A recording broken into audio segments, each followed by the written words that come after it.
Amen. It is well with my soul.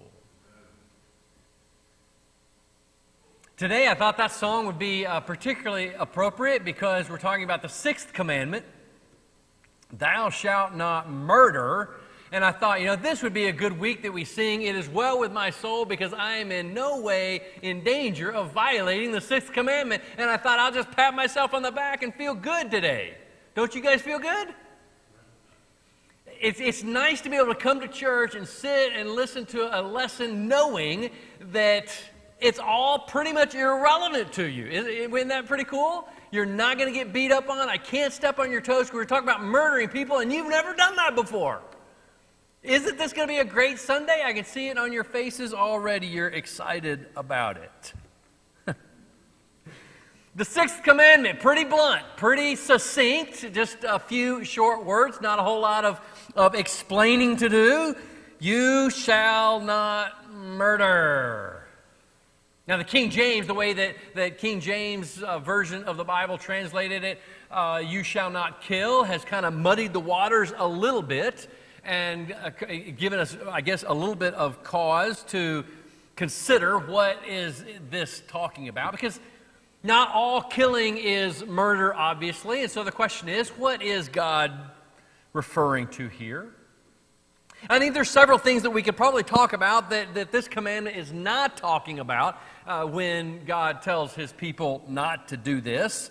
I've listed a few here, but the first thing is, it's not talking about manslaughter. There's a difference between cold-blooded murder and manslaughter. Even in our society, we kind of draw a distinction between killing someone in a premeditated way and accidentally killing someone. And so if you go to work and accidentally you do something that causes the demise or the death of a coworker, that would be a manslaughter issue, not a murder issue. Now, if you wait after work until they leave work and you kill them with a rifle, that would be more of a murder. So you could kill somebody in two different ways going to work, a coworker. One might be premeditated, the other is more of a manslaughter. And we know that this commandment, when it says thou shalt not kill or thou shalt not murder, is not talking about manslaughter. In fact, in the following chapter, in Exodus chapter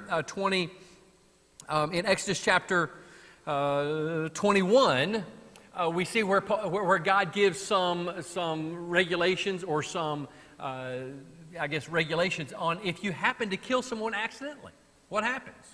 The penalty for murder is you're to be put to death. But the penalty for accidentally killing someone might, the penalties kind of range the gamut. But it's not necessarily being put to death because you accidentally did it.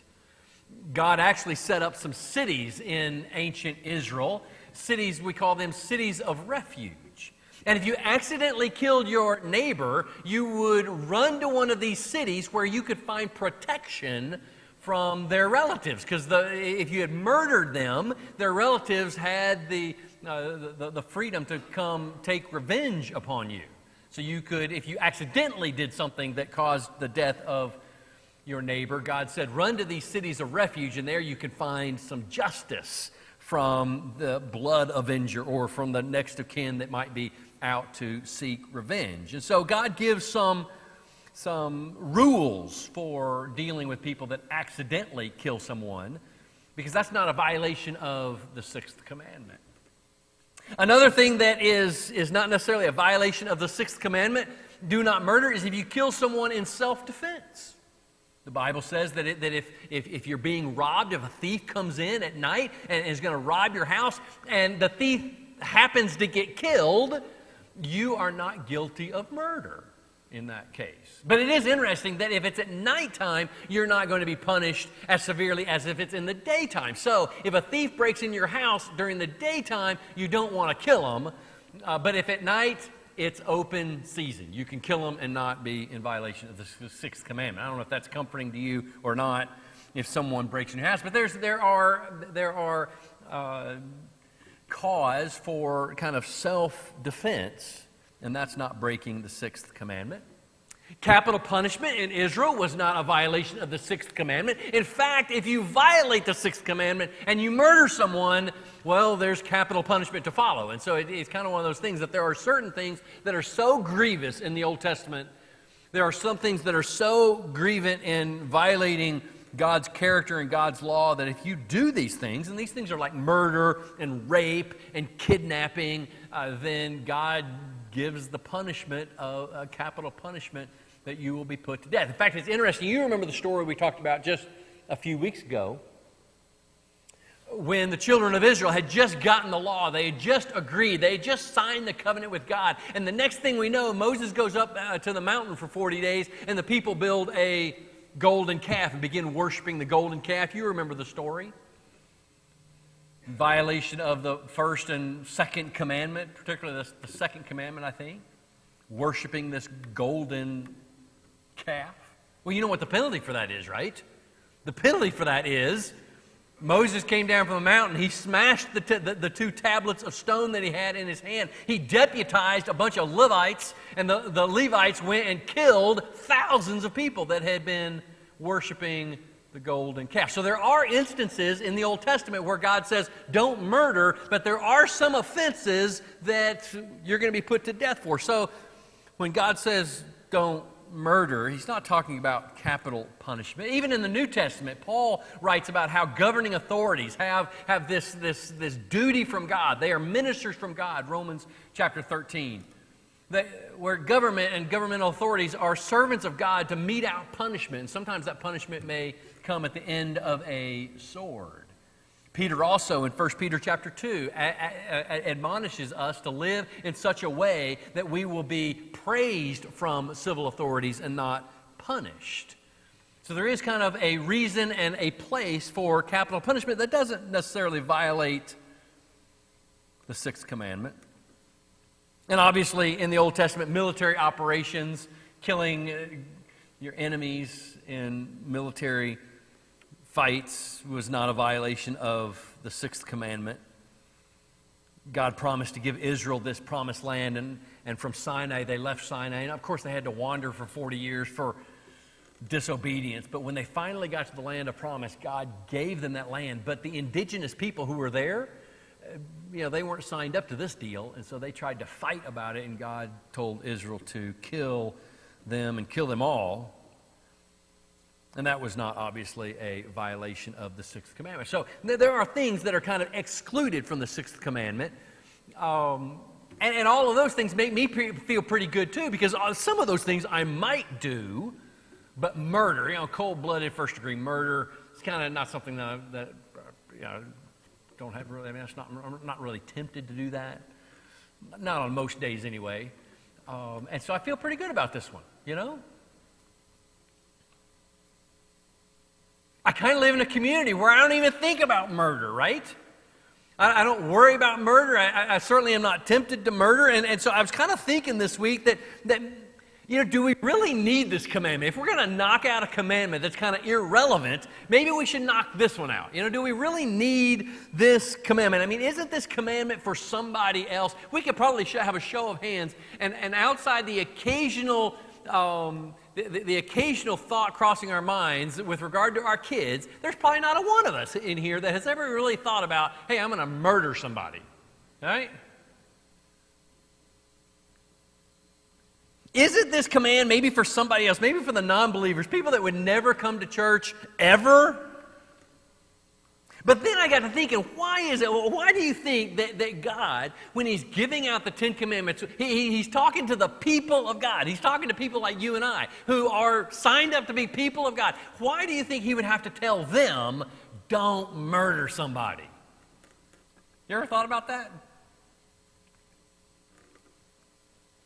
Did you know, and this comes from CNN, this comes from Monday, CNN reported that the United States has just recorded the highest increase in rates of homicide in modern history. Jumped 30% in the last 2 years, I think. The homicide rate for the United States, actually just over a 1 year jump, the homicide rate for the United States rose 30% between 2019 and 2020. The new data shows the U.S. homicide rate at 7.8%. In 2020. That's 7.8 people of every 100,000 is how they come up with that. I don't know how you come up with that, the 0.8 person that gets murdered, but roughly 8 people out of every 100,000 gets murdered in the United States. That's homicide. That's not accidents, manslaughter. That's murder. Isn't that crazy? That's America. I mean, that's the United States. That's the Christian nation, right? That's the one. Did you know this came out of on Wednesday from MSN? 13 people were killed just last weekend in the U.S. Halloween weekend, people went trick-or-treating, and 13 people didn't come home. I don't know if they were trick-or-treating or not, but it seems like, Halloween, murder, seems like maybe, I don't know. 13 people were killed last weekend in the U.S., and nobody even noticed. Well, MSN did, I guess, but you and I didn't notice. Chicago, the U.S.'s third largest city, is on pace to have the worst murder rate in 25 years. 650 people, actually 649 people, have been killed as of mid-October. Year's not even over. They're breaking records in Chicago. That's kind of in our neighborhood, right? I mean, that's in the global neighborhood. That's just like down the street, Chicago.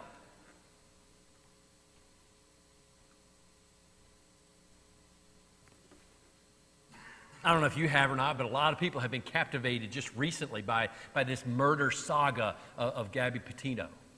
You guys seen the story? Went on vacation with her fiance, road trip out through the Tetons and all that beautiful country out west. Oh, I don't know, somewhere in Wyoming, I think. She is murdered. Presumably by her fiance. But let's be honest, that's not the first murder saga we've heard about. I mean, one of those pops up just about every year that just kind of captivates the whole country, that somebody gets murdered in this bizarre way, this weird story where somebody doesn't come home, and it kind of captivates us, and we think, wow, that's so odd, that's so abnormal, that's kind of crazy. Did you know there's 21,500 murders last year in the U.S.? 21,500 plus murders in 2020.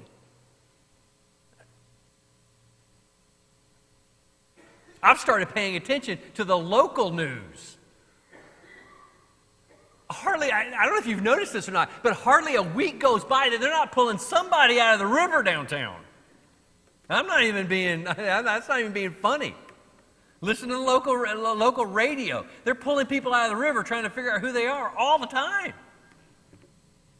Did you know that in our city, this is not Chicago, in our city, roughly 40 people every year are murdered, homicide. All ages. You know what the current stats? Every year Fort Wayne registers about 40 homicides. Kind of fluctuates a little bit. In 2017, the murder rate was 13.9 in Fort Wayne. That's twice the national average. That's just kind of a one-off year, right? Oh, if only. 2016, it was 16.4. 2018, it was 14.9. For those years, the murder rate in Fort Wayne was 3 times the national average. Can you believe that? That's in Fort Wayne. That's where we live. That's pretty close. That's not like down the cosmic street like Chicago. That's like down the literal street. According to city data website, the homicide rate in Fort Wayne, Indiana is far and away higher than the rest of Indiana. Indiana ranks the 15th in the nation. We're not kind of at the bottom of the scale. We're as a state, we're at the top, and Fort Wayne tops the top. 2.5 to 3 times higher than the national average. You extrapolate the 40 people in Fort Wayne across all the cities in the country. You have 21,500 people murdered last year, husbands and wives, sons and daughters, mothers and fathers, friends and neighbors, real people, real families, real tragedies. And I know that it's easy to kind of sit in our neighborhood or sit in our country plot and kind of think that this kind of happens to someone else, somewhere else. It's kind of outside our realm. We're not tempted, and so it's not our problem. And yet communities just like ours are burning themselves down, killing each other. It is our problem. Because we're the light to the nations. We're the people that are supposed to show that there's a difference, a different way of living, that the ways of God and the laws of God can really make a difference. And yet we live in a community where there's a 14 out of 100,000 people, every 14 of them, every 100,000 people, 14 are murdered every year. I like to think that this is Chicago's problem, or this is D.C.'s problem, or this is, somebody else's somewhere else. I don't have to worry about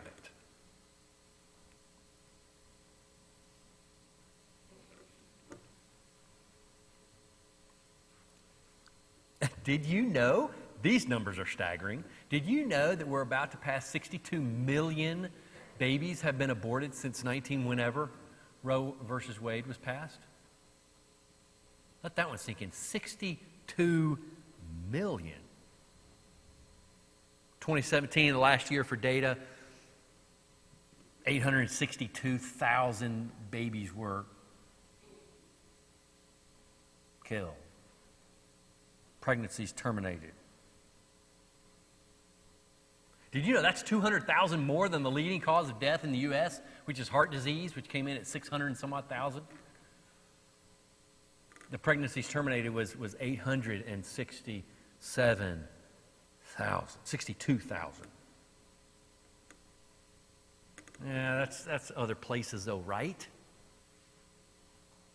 Did you know that in Indiana, over 9% of pregnancies are terminated?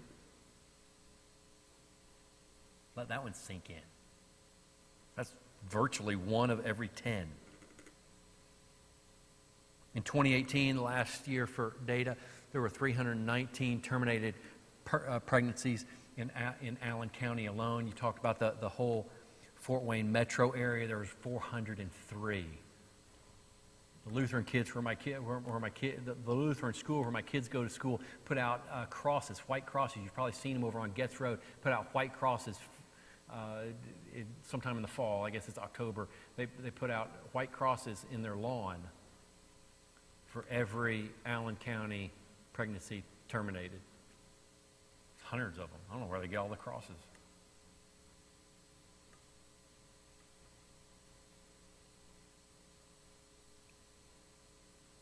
You want to talk about a pandemic? That's a pandemic. And I'm not even to the worst part of the lesson. It gets worse from there. Because just when I think that I can kind of sit back in my sofa, kind of in a smug kind of way, realizing that I'm not tempted to do any of this and that somebody else's problem somewhere else, Jesus happens to walk by and put his 2 cents in. You see, the biggest problem in Matthew chapter 5, listen to what Jesus says about the 6th commandment. He says, you have heard that it was said to people long ago, you should not murder, or you shall not murder. And anyone who murders will be subject to the judgment. You've heard that, I've heard that. It comes right out of the 10 Commandments. Moses, that's what we're talking about today. Jesus says, you've heard that it's been said, do not murder people, because murderers are going to come subject to the judgment, and that's always bad. Next verse. But I tell you,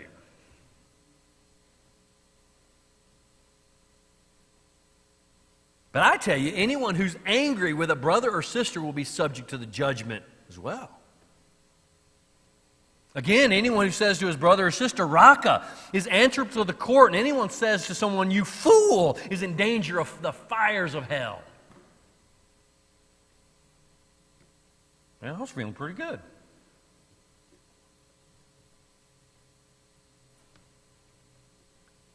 Till Jesus kind of raised the stakes, didn't he? He kind of raised the game. I mean, it sounds like Jesus is trying to put me in the boat with the murderers. I don't belong there. You don't belong there. You've never done any of these things that would throw you in the stats that we just read to kind of highlight the 6th commandment and do not murder. I mean, that's pretty clear, pretty easy, pretty clear cut. I don't belong there. But it sounds like Jesus is kind of lumping us all in there. What's going on here?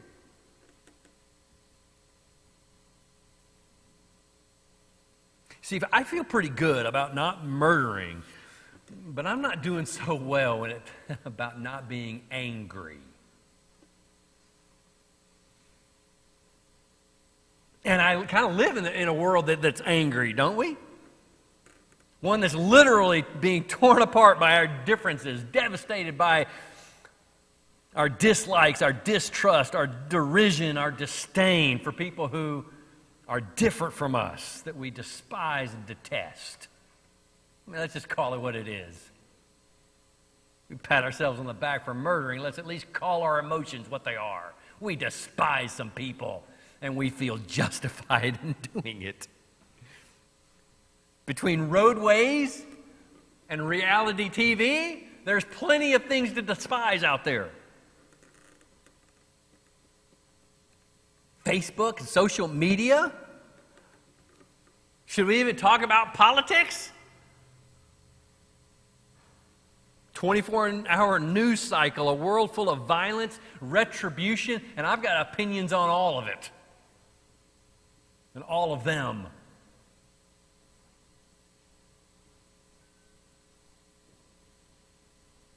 We live in a society that places so little value on human life, and it's not evident in the murder rate. It's evident in how we think and feel and talk about each other. We would never dream of literally killing someone, but our society's perspective on the value of people is rubbing off on us, and we become experts on sarcasm and ridicule. The frustration just boils up, and contempt rolls over, filling our hearts with inner rage. And something just shy of hate. Violence, brutality, murder seems to be multiplying in a culture that fails to respect human life, but so does racism, hatred, bigotry, malice, contempt, and inner rage. You know you place too little value on human life when you refrain from killing somebody.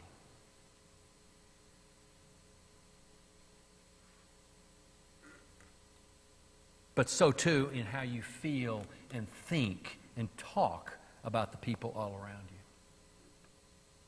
It kind of shows our hand. It's a tell for how we value human life. So we can pick up the signs and walk the picket lines against murder.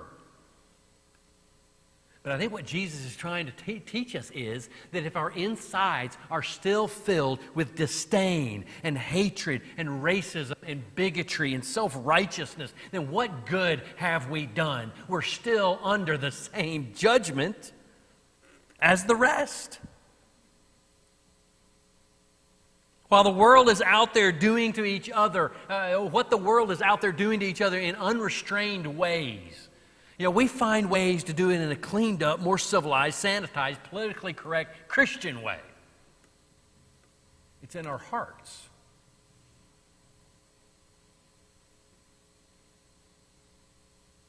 And what Jesus really wants us to realize is murdering and killing somebody in our hearts is really the same thing. It's the same deal. It's on the same line. It's just maybe to a different degree. But the feelings are the same.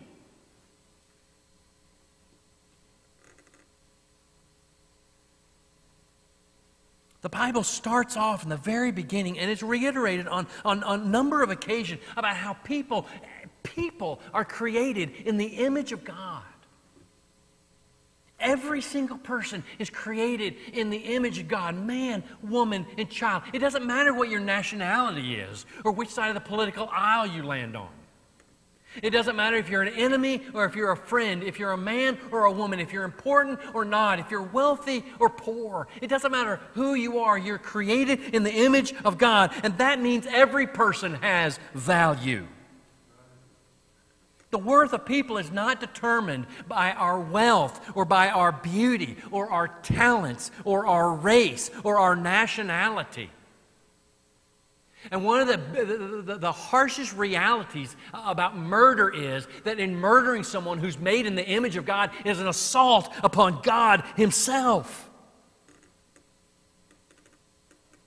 But so is assaulting another person with our tongues, devouring them with our lust, torching them with our sarcasm, raping them with our gossip, and beating them mercilessly with our self-righteous superiority complex.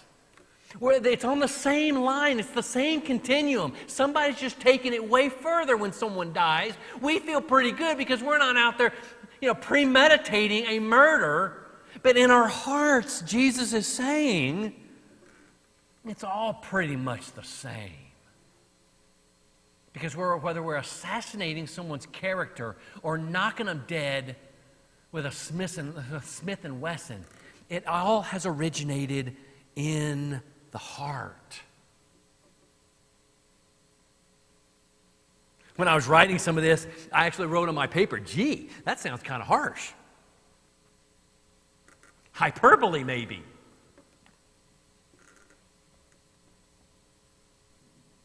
But Jesus doesn't seem to give us the option of finding some loophole to pat ourselves on the back with some legalistic twist or turn. Whether we knock somebody off with a hatchet or just think about them the same way as someone who does knock them off with a hatchet feels about them, we're kind of in that same boat. I think Jesus would say something along the lines of, love your neighbor as yourself. Raka, Jesus says, don't say raka to somebody. And that's basically the equivalent of calling somebody an idiot or a moron or dumb or a numbskull. Anything that we normally write on social media that kind of throws mud. That would be raka. More, the stupid fool is the other term Jesus uses. Stupid fool, or worse, is this idea of calling someone raka. So on social media, if you've ever called somebody a fool or an idiot, well, you're in violation of the commandment. Both of these kind of cut, all of this kind of stuff kind of cuts at the very essence of a person's worth. We were at the pool a while back, and the kids were all playing and having a good time. And one kid, I don't know, one kid, he got mad about something, and he turned around in the pool and he says, "You son of a B word!" The parents are all sitting around, and nobody really raised an eyebrow. And he kind of felt good. It looked like he kind of felt good about himself because he didn't say he didn't say the word. And as long as you don't say the word, you're okay, I guess, right? I mean, you can think somebody is a son of a B word as long as you don't actually say the word. Is that where it is? I mean, we can actually wish someone was dead, but as long as we don't kill them, we're not in violation of the commandment, right? Isn't that the way it goes?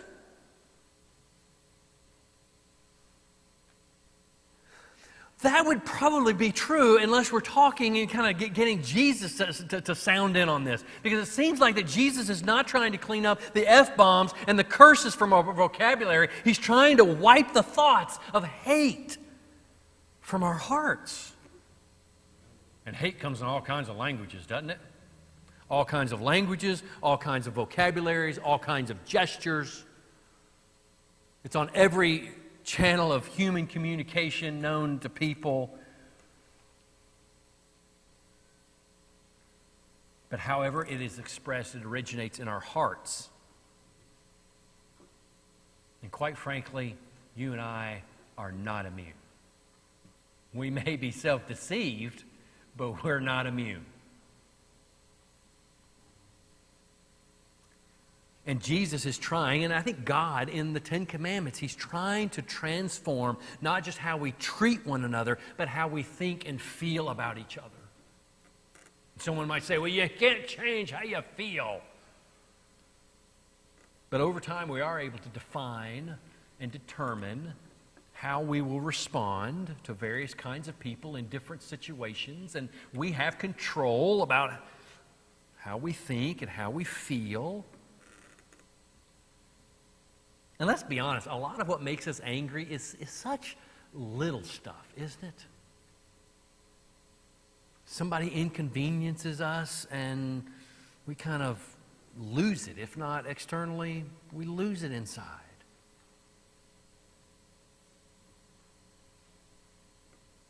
Maybe we've become so accustomed to abusing people in our thoughts that it almost becomes second nature whenever we're irritated or inconvenienced to just let those thoughts flood into our mind and in our hearts.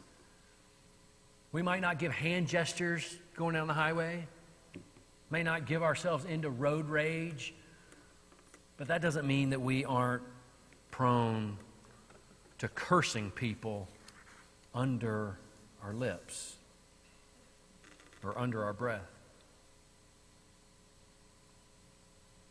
Now for Jesus seems to think this is pretty important. In the very next verse, he was like, you need to be aware of these things. And in the very next verse, he says, if you've got an offering, if you are offering your gift at the altar, if you've gone to church, if you're going to worship God, and there you remember that your brother or sister has something against you, you leave worship. You don't do church. You go and leave your gift right there in the front of the altar, okay? And you go and first be reconciled to them and then come back and do worship. Clean up your heart before you go to church. Sometimes what we do is the exact opposite. We go to church to make ourselves feel better about how we've been behaving or treating other people. We just kind of put it out of our mind and we go to church. And sometimes we might even think that who we are and what we do on Sundays is the most important thing for Christians, right? Not for Jesus. More important than how you do church or what happens at church or when you go to church, more important than all of that is how we treat people, I think is a commentary Jesus is making here. That we need to make sure that we're right with people before we go and try to present ourselves before the Lord. And I guess that kind of goes in line with a lot of what Jesus taught us, because even he would say that the way people know that you're my disciples is if you love one another. It's not what you do on Sunday or how you do church or if you do this, that, or that, do it in the right order or stuff like that. That's all irrelevant. The way people know that you're my disciples is if you love one another. Because the world is so broken and cockeyed and upside down. They're in violation of the sixth commandment all the time. They don't even know it. And that's what makes you different. And that's what makes you noticeable. And it's by the way that you live out the sixth commandment that people will know that you are my disciple. It seems like for Jesus, it's no longer good enough for us to pat ourselves on the back and pride ourselves with the fact that we haven't killed anybody lately. It's no longer good enough for us to sit in front of the television and watch the sagas unfold and think ourselves better than the person being reported on, because they actually followed through with the things we were thinking or feeling.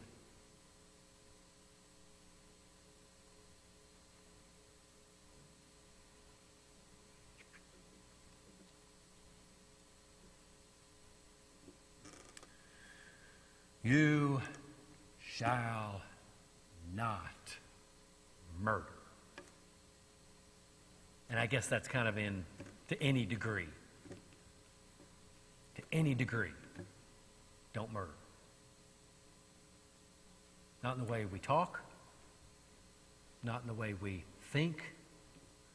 Not in the way we daydream.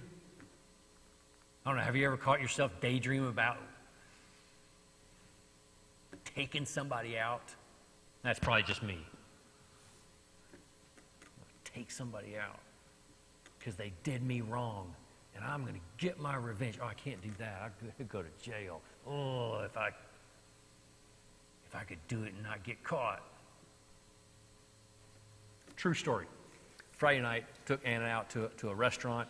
We were late getting there. They didn't take reservations. The wait was an hour and 20 minutes is what they said. Everything worked out fine. We got in not too long. But as I was pulling in the parking lot, I had the truck, and it was full of wood, so I needed kind of a good place to park, right? And I circled the parking lot once, and I saw 2 spots open. I mean, this place was packed. I couldn't believe it, my luck. And so I circled the restaurant. Well, what I came to realize, there was a truck right in front of me who also circled the restaurant because he saw the same thing I did. And so, but there's 2 spots. If this guy didn't pull in right in the middle of both of them and take up both spots, I was hot. And I confess to you today, it crossed my mind what keys would do to a paint job. I couldn't believe it. That thought had never crossed my mind before, but Friday night, that thought crossed my mind. I wonder what my keys. We found a spot on the other side of the restaurant, which is probably a good thing.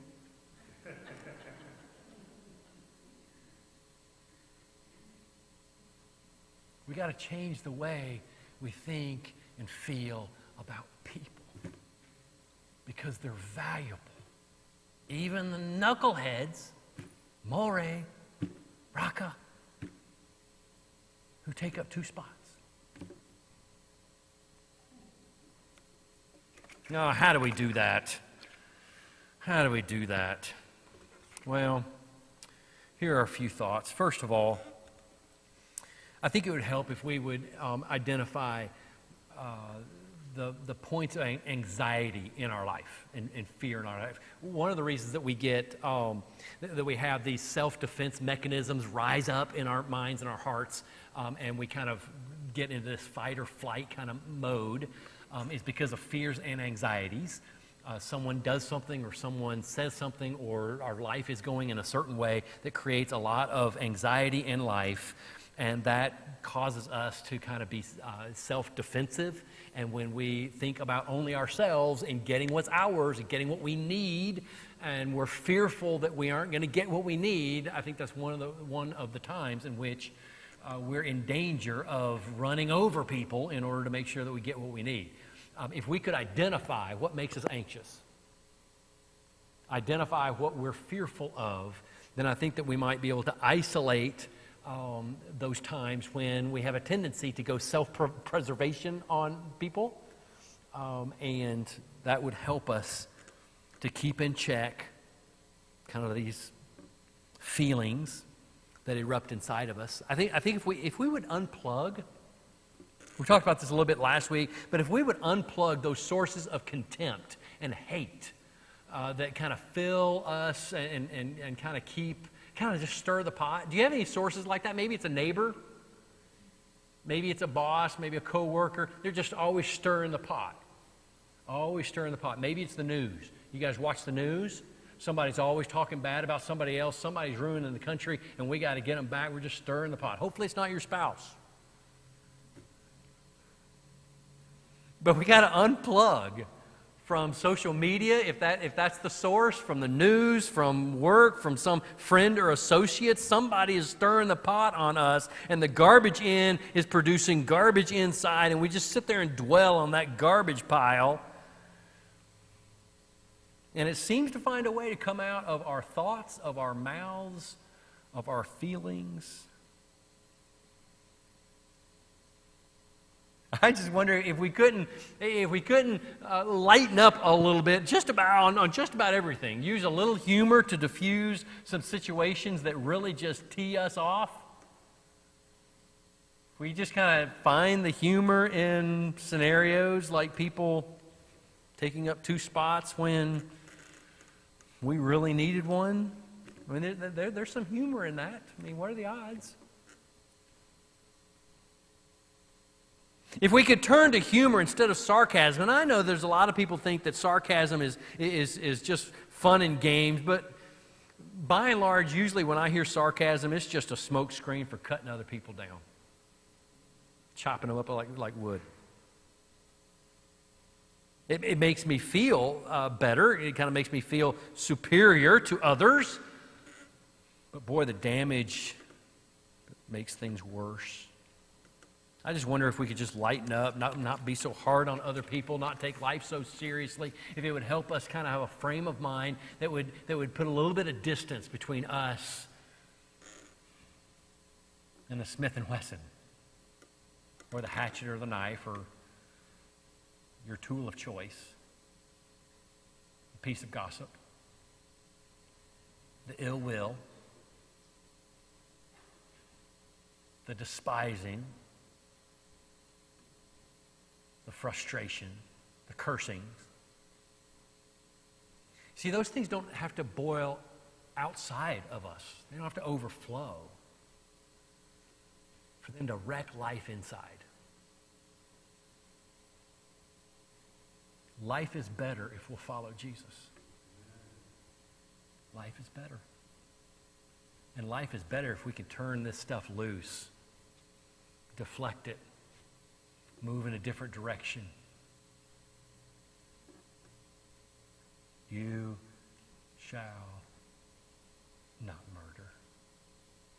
And it'll make life better for everybody. It really will. Let's pray. Father God, we give you thanks and praise for your commandments that you give us. Commandments that make life better, and you know us inside out. You know what works. You know what makes a great society. You know what makes a good family. You know what makes us tick. You know that life would be better if we turn loose of murder in any degree. That whereas, God, maybe we're not tempted to go out and actually kill someone, we're thankful, God, that we live in a safe neighborhood, in a safe home with safe families, and murdering or being murdered doesn't cross our mind and is not one of our primary fears. And God, we give you thanks for that. But God, we also know that sometimes those feelings go underground within us. Whether we never actually go through with some things that we still think them, God. We still feel them. We still are bitter. We still hate. We still despise. And God, we want to confess that to you today. I want to pray that you would not just forgive us, but that you would change us, that you would transform us, that we could celebrate being your people, and in that celebration we could value all people everywhere, anyone, as being created in your image. That we would find love in our heart to trump the bad feelings, the ill feelings, that love would overwhelm and overcome so that we could truly be known as your disciples. It is through Jesus the Master that we pray this morning. Amen.